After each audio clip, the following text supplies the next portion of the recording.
Tours and travels.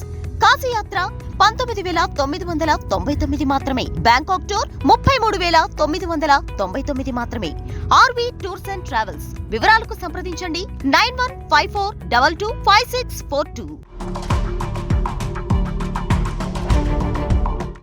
Bangladesh భారతదేశానికి పొరుగు దేశం మాత్రమే కాదు, మిత్ర దేశం కూడా.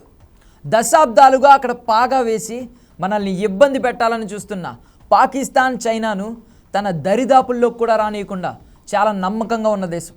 కానీ అదంతా ఒకప్పుడు. ఇప్పుడు బంగ్లాదేశ్ పూర్తిగా మారిపోయింది. ఇండియాకి వ్యతిరేకంగా కుట్రలు చేయడమే లక్ష్యంగా చేసుకుంది. హిందువులపై దాడుల దగ్గర మొదలుపెట్టి సరిహద్దుల్లో యుద్ధానికి సిద్ధమనేంతలా రెచ్చిపోతుంది. అయితే నిజంగా మనతో యుద్ధం చేయాలని కాదు, మనపై ఒత్తిడి తెచ్చి తాను కష్టాల నుంచి బయటపడాలని. కాస్త వివరంగా చెప్పాలంటే సార్క్ కూటమిని తిరిగి రెన్యువల్ చేసేలా మనల్ని ఒప్పించడం కోసం మన శత్రువులతో కలిసి మనపై కుట్రలు చేస్తోంది బంగ్లాదేశ్. ఇంతకు సార్క్ కూటమి అంటే ఏంటి? 8 ఏళ్ల క్రితం ఎందుకు నిలిచిపోయింది? ఈ ఆర్గనైజేషన్ యాక్టివ్ అయితే బంగ్లాదేశ్కు వచ్చే లాభం ఏంటి?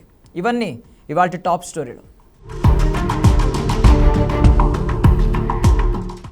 South Asian association for regional cooperation, సింపుల్గా చెప్పాలంటే SAARC, సార్క్. దక్షిణాసియాలో సుస్థిరత అంటే స్థిరమైన ప్రపంచం, శాంతి, పీస్ కోసం ఏర్పాటైన కూటమిది. ఈ కూటమిలో భారత్, బంగ్లాదేశ్, పాకిస్తాన్, శ్రీలంక, ఆఫ్ఘనిస్తాన్, భూటాన్, మాల్దీవ్స్, నేపాల్ సభ్యత్వం తీసుకున్న దేశాలు. కూటమిలో ఎవరు కష్టాల్లో ఉన్నా మిగిలిన దేశాలు ఆదుకుంటాయి. 8 ఏళ్ల క్రితం ఇస్లామాబాద్లో సార్క్ సదస్సు జరగాల్సి ఉంది. అయితే దానికి 2 నెలల ముందు ఉరీ సెక్టార్పై టెర్రరిస్ట్ అటాక్ జరిగింది.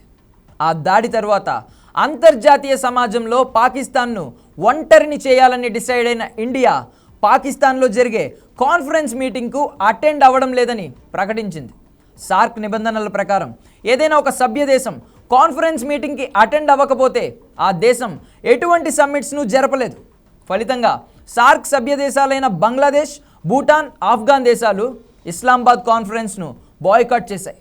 అప్పటి నుంచి సార్క్ నుండి ఎటువంటి కాన్ఫరెన్సెస్ మళ్ళీ జరగలేదు.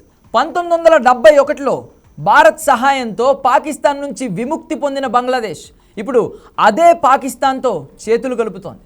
అందుకు కారణం ఆ దేశంలో మారిన పాలకులే.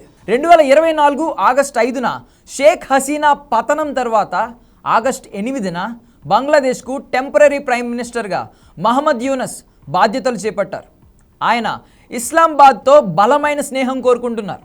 అది మాత్రమే కాదు, పాకిస్తాన్, చైనా మాయమాటలు నమ్మి భారత్ వ్యతిరేక విధానాలను అవలంబిస్తున్నారు. అందుకే సెప్టెంబర్లో ఐక్యరాజ్య సమితి జనరల్ అసెంబ్లీలో ఆ ఇద్దరు నేతలు కలుసుకున్నారు.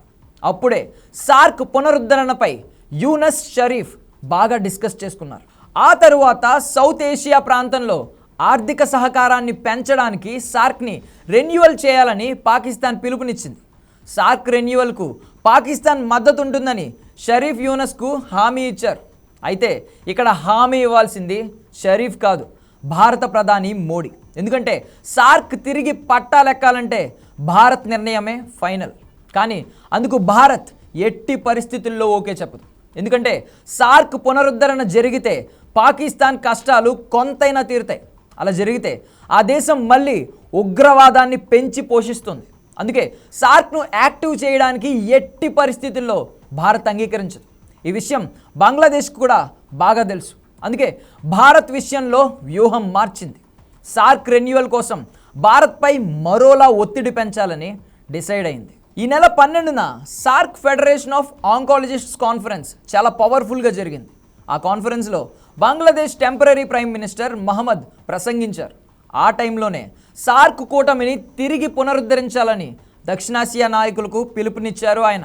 తాను బంగ్లాదేశ్ తాత్కాలిక ప్రధానిగా బాధ్యతలు చేపట్టిన రోజే సార్క్ గురించి మాట్లాడానని, కేవలం 2 దేశాల మధ్య కొన్ని సమస్యల కారణంగా కూటమి కొనసాగించకపోవడం కరెక్ట్ కాదని ఆయన చెప్పినట్లుగా గుర్తు చేశారు.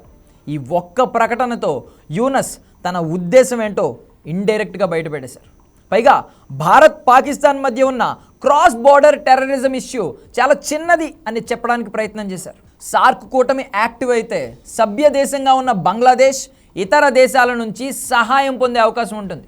ఫినాన్షియల్గా తీవ్ర ఇబ్బందుల్లో ఉన్న ఆ దేశానికి ఇది చాలా అవసరం. కానీ సార్క్ రెన్యువల్కు ఇండియా అంగీకరించకపోవడం వల్ల బంగ్లాదేశ్ తన దగ్గరున్న హిందువులను అడ్డు పెట్టుకుంటుంది. మైనారిటీలపై దాడులు, ఆలయాలను ధ్వంసం చేయడం, వీటి ద్వారా మోడీ సర్కారుపై స్వదేశంలోనే ఒత్తిడి పెంచి తన దారిలోకి తెచ్చుకోవాలనేది యూనస్ వ్యూహం. భారత్పై చేస్తున్న ఈ కుట్రలో బంగ్లాదేశ్ను పాకిస్తాన్ వెనక నుండి నడిపిస్తోంది. ఐక్యరాజ్య సమితి జనరల్ అసెంబ్లీలో జరిగిన భేటీనే అందుకు ఉదాహరణ. నిజానికి ఈ కుట్రలో బంగ్లాదేశ్ను నడిపిస్తోంది పాకిస్తాన్ ఒక్కటే కాదు, భారత్ మరో శత్రువు చైనా కూడా.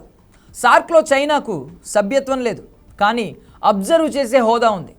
అయినా సరే చైనా ప్రభావాన్ని తక్కువగా అంచనా వేయలేం. ఎందుకంటే భారత్, భూటాన్ తప్పితే ఆ కూటమిలోని మిగిలిన దేశాలన్నీ Beijing belt and road initiative ప్రాజెక్టులో భాగస్వామ్యం ఉన్న దేశాలే.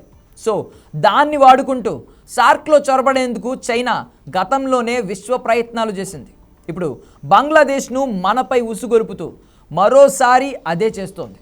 ప్రపంచమే మర్చిపోయిన సార్క్ను పునరుద్ధరించాలని పదే పదే బంగ్లాదేశ్, పాకిస్తాన్ ప్రకటనలు చేయడం వెనక అసలు లెక్క చైనానే. ఒకవేళ సార్క్ పునరుద్ధరణ జరిగి చైనా కూడా కూటమిలోకి చొరబడితే దక్షిణాసియాలో భారత్ ఆధిపత్యానికి ఎసరొచ్చే ప్రమాదం ఉంది. అందుకే సార్క్ విషయంలో మోడీ ప్రభుత్వం ఆచితూచి అడుగులేస్తోంది. ఏదేమైనా సార్క్ కూటమి రెన్యువల్ అవ్వడమే బంగ్లాదేశ్ లక్ష్యం. అయితే అది పాకిస్తాన్ ఉగ్రవాదాన్ని వదిలేసిన తర్వాతే జరుగుతోంది. ఇక బంగ్లాదేశ్లో హిందువుల భద్రత మాట ఏంటి అని అంటారా? దానికోసం మన మోడీ సర్కార్ మరో వ్యూహాన్ని సిద్ధం చేస్తోంది. అదేంటో మరో టాప్ స్టోరీలో చూద్దాం.